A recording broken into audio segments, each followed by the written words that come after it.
गाभिन तो में तो ठगी के ज्यादा शिकार होने के चांस हैं जी। इसलिए कि बताते हैं 24 लीटर 25 लीटर। लोग गलती कहाँ करते हैं, केवल जाते हैं और पशु लेके आ जाते हैं। अच्छा।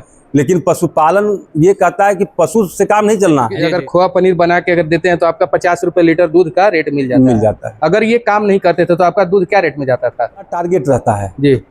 हमारा यहाँ पर डे डेली कॉस्ट आता है 10,000 रुपया। अच्छा। खिलाने पिलाने भी हमको रखना है और उसका ये करना है। तो 25 लीटर करती है पहली बार। कितने दिन बच्चा दिए इनको हुआ है सर? अभी 2 मंथ हुआ। दोस्तों मैं प्रिंस और आप देख रहे हैं नई कृषि दर्पण यूट्यूब चैनल। तो दोस्तों आज मैं पहुंच चुका हूं उत्तर प्रदेश के जिला चंदौली में, और ये हमारे पास जो आप डेयरी फार्म देख रहे हैं पिछले 5 साल पहले स्टार्ट हुआ था, और फार्मिंग का तरीका इनका बहुत ज़बरदस्त है। इन्होंने कंस्ट्रक्शन लाइन को छोड़ करके उसके बाद डेयरी फार्मिंग स्टार्ट किया था, और शुरुआत में इनके पास कोई भी नॉलेज नहीं था, लेकिन धीरे धीरे गायों से करते करते ये सीख गए और ज्ञान यहाँ से अर्जित कर लिए। देख सकते हैं इनका ये बछियों का सेक्शन है, जहाँ की ये बछिया पाल के रखे हुए हैं। कुछ ब्रीडेड सीमन की है, कुछ नॉन ब्रीडेड सीमन की है। तो इस तरीके से इनकी ये फार्मिंग करते हैं, और इनका ये जो मेन शेड है जहाँ की बछियों को गायों को दोनों को रखते हैं। तो इस तरीके से इनका फार्मिंग का लेवल है। तो चलिए इनके बारे में हम पूरी की पूरी जानकारी लेते हैं। कितना प्रॉफिट कमा लेते हैं, कितना मुनाफा हो जाता है और कितना खर्चा कर लेते हैं, हर एक चीज़ हम आपको छोटे से वीडियो में सिखाएंगे। तो मैं चाहूँगा कि वीडियो कंप्लीट देखें, जानकारी अच्छी लगे तो चैनल को सब्सक्राइब करें, साथ में बेल आइकन का बटन को प्रेस करें ताकि जब भी इस तरह का वीडियो हो तो आपको मिलता रहे। तो चलिए इनसे बात करेंगे और जानकारी लेने का प्रयास करते हैं। जी नमस्कार सर। नमस्कार। सबसे पहले तो आप अपना परिचय हमारे दर्शकों को दे दीजिएगा। सर मैं विवेक सिंह जी। हिमउत्तरगढ़ निवासी। अच्छा अच्छा। ये जिला चंदौली जी धानापुर के नज़दीक है, 5 किलोमीटर दूरी पर। तो ये डेयरी फार्मिंग का काम आप कब से कर रहे हैं सर? 5 साल हो गया पूरा। 5 साल हो गया। 22 अगस्त को 5 साल पूरा हो गया है। अच्छा, तो इसके पहले क्या करते थे? हम कंस्ट्रक्शन लाइन में थे। कंस्ट्रक्शन बिल्डिंग कंस्ट्रक्शन, सरकारी बिल्डर थे। हमारे जो कंपनी थी जी जी वो सरकारी बिल्डिंग बनाती थी। तो फिर डेयरी सेक्टर से तो लोग भागते हैं, लेकिन आप इसमें कहाँ से फिर आके जुड़ गए? ये बचपन का लगाव कह सकते हैं। अच्छा। हाँ, आपको बचपन से इसमें लगाव था? हाँ, लगाव था। अच्छा, तो देखिए लगाव एक अलग चीज होता है, ठीक है। लगाव रहता है तो आदमी 2-4 गाय रख के वो लगाव को पूरा कर लेता है, लेकिन आप तो देख रहे हैं कि पूरा लगभग 30-35 पशु आपके पास है। तो आने से पहले सोचे थे कि मतलब इतना हम पशु बना पाएंगे, यहाँ पे नहीं बना पाएंगे ऐसा? धीरे धीरे लगाव को व्यवसाय के रूप में हमने तैयार किया इसको। अच्छा। लगाव तो था ही, व्यवसाय भी इसी के माध्यम से करने लगे। कोरोना काल में घर आ गए थे हम। तो जिस 5 साल पहले आपने जब शुरुआत की तो कितने पशु लेकर के आए थे आप? 8 पशु लेके आए। 8 पशु मात्र लेकर के आए थे। 8 पशु लोकल से खरीदे थे कहीं बाहर से? नहीं, लोकल से ही। शुरू में जानकारी नहीं होती है तो जी जी लोकल इज द वोकल वाला जो प्रधानमंत्री कही जिसको जी जी है। तो क्या शुरू में इतना बड़ा सेटअप बनवा लिए थे या छोटा में ऐसी था? नहीं, शुरू से सेटअप बना रखा था, लगाव था, इसलिए पहले ही मैंने बताया कि व्यवसाय के रूप में। जी। तो जैसे आपका फार्म का मतलब टोटल एरिया कितना है? ये है 150 फुट लंबा है जी, और 90 फुट चौड़ा है। 90 फीट चौड़ा है जी। लगभग 7 बिस्सा के करीब है। 7 बिस्सा के करीब में है। तो इसमें हम देख पा रहे हैं आपका पीछे में वो आपने भूसा के लिए भी बनवा रखा है ना? भूसा के लिए बना रखा है। भूसा के लिए भी आपने बनवा रखा है। तो ये शुरुआत में आपने खुद बताया कि आपको इसका नॉलेज नहीं था, तो जब शुरुआत किए थे तो क्या क्या परेशानी आपको झेलना पड़ता है, थोड़ा सा हमारे दर्शकों को बताइएगा सर। पशुपालन में शुरू में बहुत दिक्कत परेशानी है जी। जैसे पशु खरीदते समय ही आप ठगी के शिकार हो सकते हैं। जी जी। उसके बाद मैनेजमेंट आपके समझ से परे है जी, इसलिए कि आपने इसके बारे में जानते तक नहीं है जी। पशुओं के साथ उनकी मेडिकल की बीमारी जी, थनैला रोग, खुरपका मुंहपका, ये ऐसी बीमारियां हैं जो आपको परेशान करके रख देती हैं। अच्छा अच्छा। तो जैसे आपने बताया कि आपको पशु खरीदने में, तो जब शुरुआत में आपने बताया 8 पशु लेकर के आए थे, तो परेशानी हुआ था कि नहीं हुआ था सर आपको? जैसे शुरुआत ये बताइए, पशु कैसे आप खरीदे थे ये थोड़ा सा बताइए। परेशानी नहीं समझ में आई, लेकिन खरीदने के बाद परेशानी समझ में आई। अच्छा। रीजन कारण उसका है, शुरू में लगाव था, व्यवसाय के रूप में जब समर्पित हुआ, जब इसको मैंने सोचा कि व्यवसाय के रूप में करें तो समझ में आया कि पशु खरीदने में ठगी के शिकार हो गए जी। इसका फिर सुधार धीरे धीरे क्रमशः करते गए। जी जी। तो जैसे किस प्रकार का आप जो लेकर के आए थे पशु, गाभिन लेकर के आए थे या ब्याई? गाभिन भी ले आए थे, बच्चा वाली भी ले आए थे। गाभिन तो में तो ठगी के ज्यादा शिकार होने के चांस हैं जी। इसलिए कि बताते हैं 24 लीटर 25 लीटर, पता चला मौके पर 7 लीटर 8 लीटर दूध होने में मुश्किल हो जाता है। अच्छा।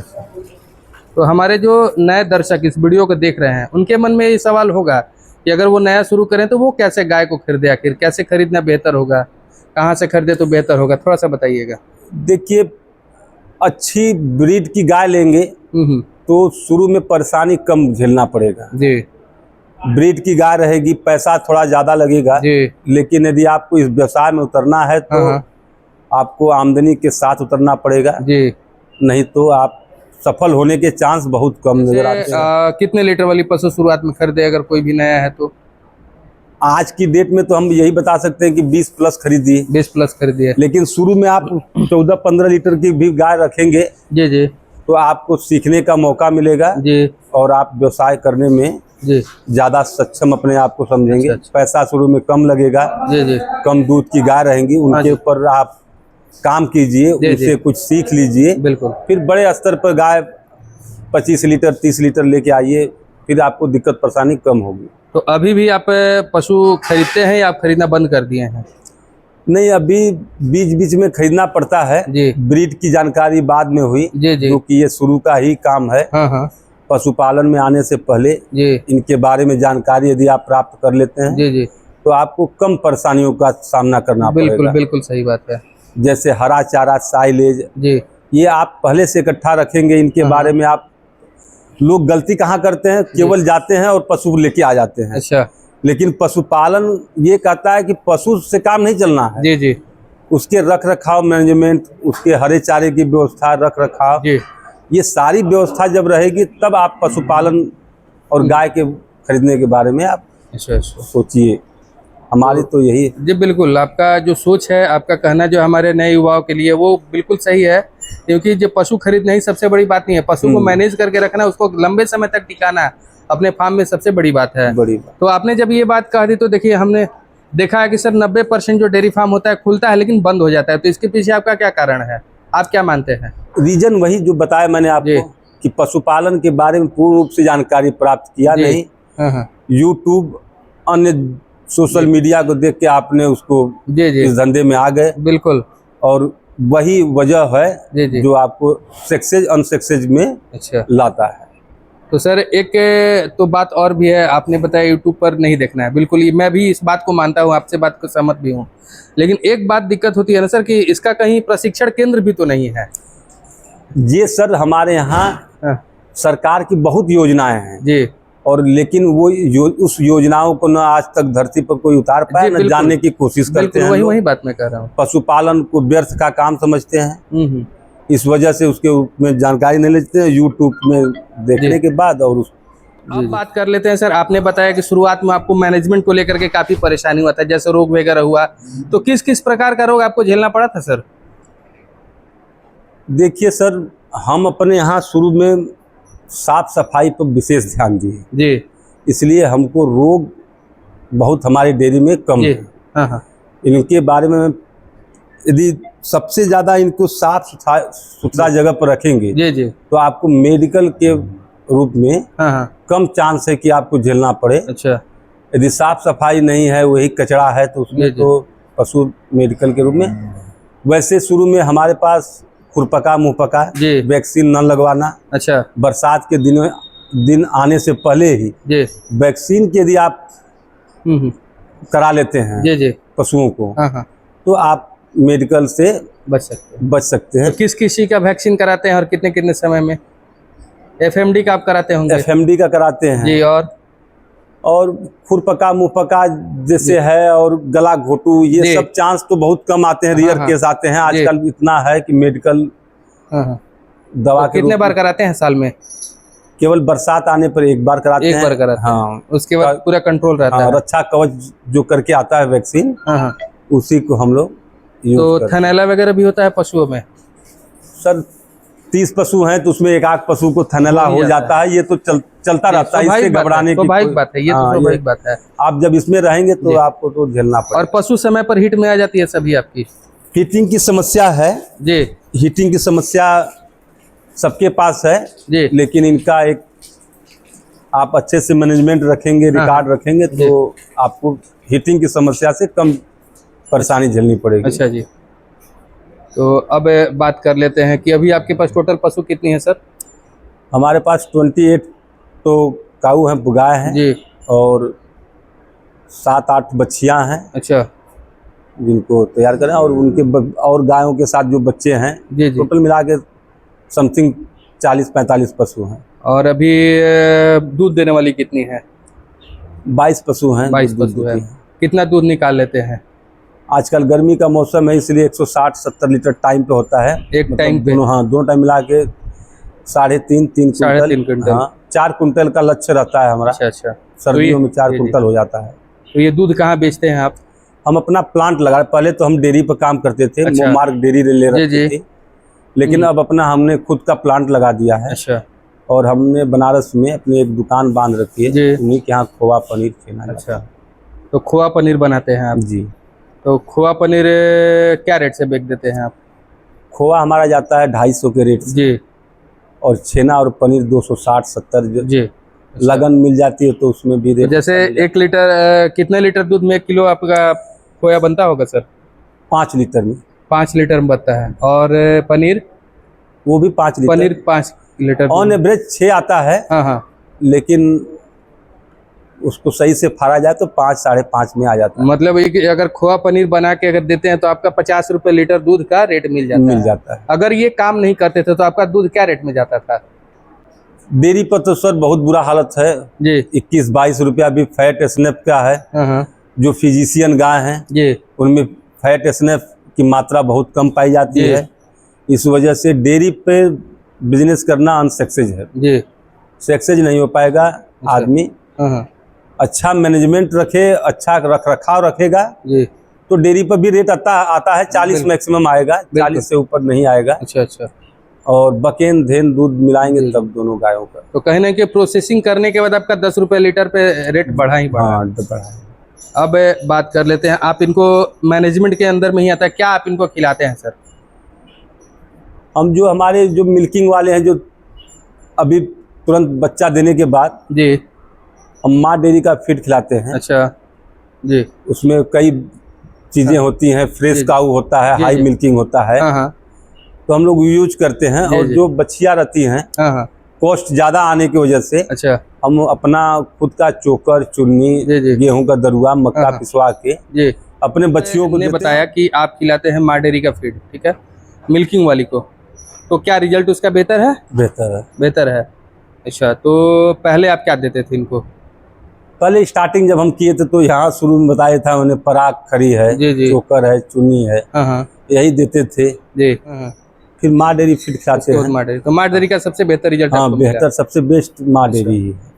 तो हमारे इस वीडियो को बहुत सारे दर्शक देख रहे हैं, उनके मन में एक सवाल होगा, क्या डेयरी फार्मिंग का व्यवसाय जो है मुनाफे भरा है या घाटे भरा है सर? नहीं, एक्चुअल मुनाफे है जी, मुनाफा है। अच्छा मैनेजमेंट जी, अच्छा परीक्षण, अच्छा यदि करके आप यदि डेयरी फार्मिंग के धंधे में आते हैं, बिजनेस में, तो प्रॉफिट है जी, 100% प्रॉफिट है।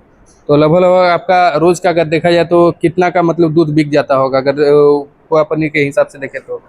हमारा टारगेट रहता है जी, हमारा यहाँ पर डे डेली कॉस्ट आता है 10,000 रुपया। अच्छा, खिलाने पिलाने लेबर खर्चा, बिजली जो भी है, हर एक चीज लेकर के 10,000 रुपये खर्चा आता है। हम 16-17 हजार रुपये का डेली खोआ पनीर छेना बेच देते। अच्छा, 16-17 हजार का रोज, मतलब रोज का 6,000 रुपये का आसानी से बचत कर लेते इतने बड़ी डेयरी व्यवसाय से। तो कहीं ना कहीं आपके लिए फायदेमंद का सौदा है। फायदेमंद है जी। अब हमारे दर्शक इस वीडियो को देख, उनके मन में एक सवाल होगा सर कि आपके पास गाय कितने से कितने लीटर वाली रखे हुए अभी? अब हमारे पास इस समय 20+ हैं। 20+ है, सभी की सभी। तो खुद की बछिया भी तैयार किए हैं, सिर्फ अभी खरीद करके? नहीं, बछिया तैयार हो रही हैं उधर पे। थोड़ा सा दिखाएंगे सर, अब बछिया जो है अपने यहाँ के दिखाएंगे, जो आपने खुद तैयार किया है। क्या ऐसी भी बछिया है? जैसे देखिए, ये बछिया हमारी अच्छा घर की है। क्या यह आपके यहाँ माँ बनी है ये? हाँ, ये मेरे यहाँ माँ बनी है। अच्छा, इनके माँ का कितना दूध था? 25 लीटर समथिंग इस समय दूध है। इस फर्स्ट में है, सेकंड में है? फर्स्ट में। ये फर्स्ट में है। ये बछिया है, ये बछिया है, ये दोनों हमारे यहाँ तैयार। ये भी आपके यहाँ की है? हाँ जी। अच्छा, किस सीमन की है? नॉर्मल सीमन या ऐसे ही कोई भी सीमन डलवा दिए क्या? नहीं, नॉर्मल सीमन नहीं है जी, ये ABS का ही था। अच्छा, अब उस समय शुरू में बच्चियां ले जाते तो नंबर उसका याद नहीं है। अच्छा अच्छा, मतलब शुरू में इसका ज्ञान नहीं था हाँ, ज्ञान कि नहीं इसका था। रिकॉर्ड भी हमको रखना है हाँ। और उसका ये करना है। तो 25 लीटर करती है पहली भैंस। हाँ, कितने पहली। दिन बच्चा दिए इनको हुआ है सर? अभी 2 मंथ हुआ है। 2 मंथ हुआ है। हाँ। अच्छा, तो अब जो सीमन वो वगैरह एक देते हैं। भैंस है जो देसावर भैंस है, अच्छा, वो भी हमारे। ये आपके यहाँ की ही भैंस है? हाँ। अच्छा, तो इसको कितना ये भी- दिन, इसको कहीं से खरीद करके लाए थे आप? नहीं, हमारे यहाँ एक भैंस आई थी, जी। उसी का बच्चा है ये। अच्छा, तो और इस भैंस का कितना दूध होगा सर? इस समय तो ड्राई पीरियड में है। अच्छा। ये 6 मंथ की गाभिन है। अच्छा, 6 महीने की गाभिन है ये? हाँ, ड्राई पीरियड में है जी। और इसका टाइम पे 7 लीटर 7.5 लीटर दूध रहता है। अच्छा, तो इस तरीके की भैंस अगर कोई हमारे दर्शक इस खरीदते हैं तो क्या रेट में इधर मिलेगा इस हम लोग के क्षेत्र में? 1.5 लाख के समथिंग। 1.5 लाख के आसपास मिलेगा। अच्छा। तो इधर बछिया, आपका बछिया का सेक्शन है। इधर कितने कितने दिन वाली बछिया रखे हुए हैं सर? ये 6 महीना 8 महीना ऐसे हैं बच्चियाँ। अच्छा, 6 से 8 महीने की बछिया सर है। जी। तो बहुत अच्छा आपका काम है सर, हमने आपका काम देखा, बहुत अच्छा लगा आपका फार्मिंग का जो तरीका। इधर आपका वो आपने रखा है ना भूसा वगैरह घर? हाँ, वहाँ पीछे ये फिर नली के द्वारा गोबर जाता है वहाँ गड्ढे में। अच्छा, गड्ढे में गोबर का भी इस्तेमाल कर लेते हैं आप? जी, हर साल में जेसीबी लग के जी। फिर ये हमारे खेतों में चला जाता है। अच्छा, ये आपके खेतों में चला जाता है। तो ये जो जगह बनाए हैं किस लिए? गाय को बांधने के लिए, क्या करने के लिए? ये जगह गाय को शाम को निकलती है बाहर। शाम को इसमें से निकाल देते हैं आप? हाँ, बाहर निकल देते हैं आप। और ये भूसा वाला घर आपका होगा? हाँ जी। तो दोस्तों, ये फार्मिंग का आप लेवल देख सकते हैं, फार्मिंग का तरीका इनका देख सकते हैं, काफी जबरदस्त है। ये हरा चारा के लिए खेत है जी, ये हरा चारा गड्ढे में। अच्छा, उस गड्ढे में आपका जो है गोबर चला जाता है? सारा गोबर चला जाता है जी। और वहां से फिर गर्मियों में जेसीबी के द्वारा जी हम लोग इसको खेतों में डलवा देते हैं। जी। तो इससे आपका खेत में उपज भी अधिक होता होगा? जी जी। तो ये थे हमारे विवेक जी, जो कि हिम्मतवर गांव है और जिला चंदौली में। तो चलिए सर, बहुत अच्छी आपने जानकारी दी हमारे दर्शकों के लिए, इसके लिए बहुत बहुत धन्यवाद सर। धन्यवाद।